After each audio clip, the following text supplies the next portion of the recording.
Last night, tension erupted in CHURACHANDPUR. Many people are asking why this happened. There are also many claims and counterclaims on social media. According to available information, this tension was not directly caused by the formation of a popular government. Instead, the unrest appear to have been triggered by unmet political demand made by certain leaders.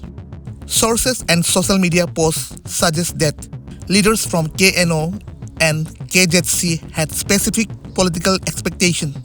Their demand was that Paolienlal Haokip should be appointed as the Deputy Chief Minister or at least be given a ministerial post.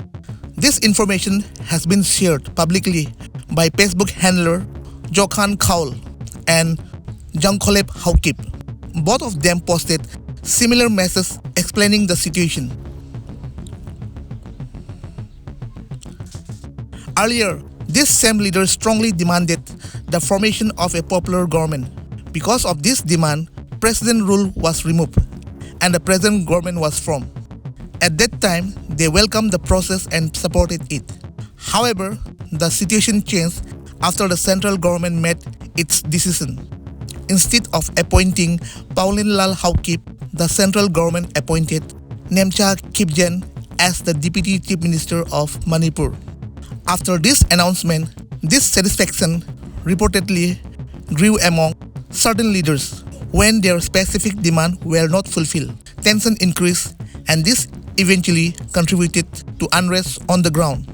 It is also important to note that this leader had earlier gone to Delhi and engaged with the central government. This clearly showed that they still had faith in the political system. If they truly had no faith, they would not have sought meetings, nor would they have tried to gain position of power. Only after realizing that they would not receive the Deputy Chief Minister post or a ministerial position, they reportedly began opposing the formation of the government. This raised serious questions about the real reason behind the unrest. The people of Manipur deserve to know the truth. This unrest is not truly about democracy or public interest, as some narratives suggest. It is about personal political ambition and unfulfilled demand. Peace and stability should never be sacrificed for individual power struggles. We appeal to everyone to stay calm, to think critically, and to avoid being misled by misinformation. Violence and unrest only harm ordinary people. They do not benefit society. Let us choose peace over politics. Thank you for listening.